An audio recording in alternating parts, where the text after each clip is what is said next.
Les premiers modèles sont lents, se dirigent mal, ils tombent très vite en panne, ils sont vite balayés par l'artillerie allemande qui les prend pour cible. Comme ils sont pas rapides, c'est facile à toucher. Mais les Alliés s'acharnent et vers la fin du conflit, c'est plus de 3000 chars qui cette fois sont blindés, perfectionnés, qui sortent des usines, et des usines, pas n'importe lesquelles, des usines Renault. 900 de ces mêmes chars sont achetés par les États-Unis quand ils entrent en guerre en 1917. En 1918, la bataille d'Amiens se conclut par une victoire écrasante des Britanniques qui affrontent des Allemands complètement dépassés par une formation de 600 tanks anglais. C'est ce que dira plus tard, de toute façon, le futur général de Gaulle. Il dira que l'important, c'est la rapidité, l'important, c'est justement la mobilité. Les troupes du Reich comprennent eux aussi trop tard leur retard. Leurs premiers chars d'assaut sont extrêmement lents, massifs, ils ne foulent les champs de bataille qu'en mars 1918, c'est-à-dire bien trop tard pour arrêter les Alliés. Indépendamment des tanks et de l'accroissement de la mobilité des troupes, le pétrole s'avère encore une fois crucial pour la vie des soldats dans les tranchées. D'un côté, vous avez la paraffine qui protège les vivres et les munitions de l'humidité, mais de l'autre, le fuel certifie le bon fonctionnement des téléphones, notamment, qui permettent une communication continue, bien sûr, entre l'arrière et le front. Le 11 novembre 1918, les Allemands capitulent, la Grande Guerre donc est perdue pour eux, mais à quoi s'est jouée leur défaite ? Il est évident que il y a énormément de facteurs, je ne vais pas rentrer dans le détail parce qu'on n'est pas là pour parler de la Première Guerre mondiale, mais ils sont tous intrinsèquement liés les uns aux autres. Ils ont mené ensemble à la victoire des Alliés, mais l'un des plus décisifs a incontestablement été l'accès au pétrole dont disposaient les nations engagées dans le conflit. Lord George, l'ancien vice-roi des Indes, déclare 10 jours après l'armistice que, je cite, « On pourrait presque dire que la cause des Alliés a flotté jusqu'à la victoire sur une vague de pétrole ». Ce qui les arrange bien, évidemment, pour comprendre ça, il faut revenir l'espace de quelques instants, une vingtaine d'années en arrière. On est en 1901. En Mésopotamie, au nord de Bagdad, un puits de pétrole immense est découvert par une équipe d'exploration allemande. Le lac semble inépuisable. C'est une aubaine en or et il faut agir vite.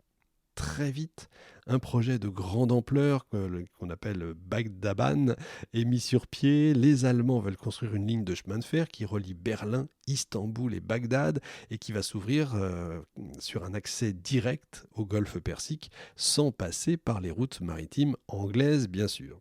Le problème, c'est que la Grande-Bretagne ne va pas se laisser faire. La Royal Navy intervient presque immédiatement et barre la route aux Allemands. C'est ce qu'elle fait de mieux, la Royal Navy, de barrer la route toujours aux autres. Mais la compagnie de chemin de fer, travaillant avec les Allemands, tient à mener ses affaires comme elle l'entend. Et elle propose donc à ses clients une nouvelle route à travers l'Empire turc, leur permettant de cette manière d'éviter le canal de Suez détenu par qui ? Les Britanniques. Le chantier, cette fois, n'est pas arrêté, mais il avance lentement, difficilement. Les Anglais font pression de l'autre côté pour toucher la plus grosse partie du pactole de Mésopotamie. Dans ce genre de situation, vous savez, l'avantage va souvent à celui qui dispose de plus d'argent, de plus de fonds. Et au début du XXe siècle, l'Empire ottoman, allié de l'Allemagne, est lourdement endetté.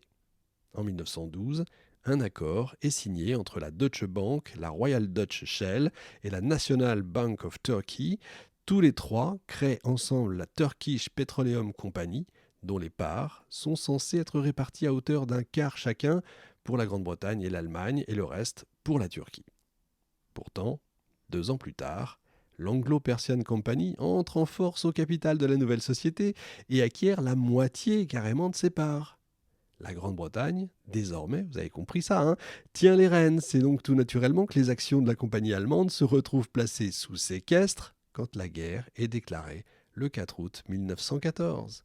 Le projet Bagdad-Ban est presque terminé. Une centaine de kilomètres seulement séparent encore l'Allemagne de sa route directe et providentielle vers l'or noir. Dès lors, alors que la majorité du pétrole d'Allemagne ne vient plus que des puits de Roumanie, le pays entre en guerre en août 1916 du côté des Alliés. Et voilà donc le Reich dans l'embarras. Sa principale source de carburant lui a été une nouvelle fois retirée. En novembre, les Allemands tentent de s'emparer de quelques installations pétrolières roumaines sans résultat. Les Alliés sont pas idiots, ils ont prévu le coup, pour une fois, et ils ont détruit les puits en prévision d'une tentative allemande. Nouvel espoir pour les Allemands en mars 18, quand la Russie signe un traité de paix avec le Reich. Voilà enfin l'occasion pour les Allemands de mettre la main sur du pétrole et de renverser la tendance défaitiste qui se dessine évidemment dans leur rang. Malheureusement, Lénine refuse. Année après année, l'Allemagne est passée à quelques cheveux à peine d'un accès prolifique au pétrole qui, je le crois, aurait certainement permis de rééquilibrer les forces face aux tanks et aux ressources des Alliés. Et c'est pas si bien dire, justement, de l'autre côté, les Alliés n'étaient eux-mêmes pas si loin d'épuiser leurs provisions en carburant. Si l'ennemi en avait été approvisionné convenablement, le cours de la guerre, je crois, vraiment, aurait pu en être renversé, mais ça, c'est des choses qu'on apprend assez peu. C'est pour ça que ces deux histoires sur le pétrole sont vraiment importantes, parce qu'elles expliquent, quelque part, c'est la petite histoire qui fait la grande, et on ne se rend pas compte à quel point. Et effectivement, dès 1914, la France n'a plus accès au pétrole russe et roumain. De l'autre côté de la Manche, malgré les précautions prises par Churchill, la Grande-Bretagne est loin de produire assez de carburant pour alimenter toute la machine de guerre anglaise. Les volumes de fuel puisés par l'Anglo-Persian Company ne sont pas encore suffisants, et ça malgré les financements reçus du gouvernement britannique. Il faut imaginer qu'à cette époque-là, on n'a pas les technologies qu'on a aujourd'hui pour gérer tout cet énorme flux de pétrole.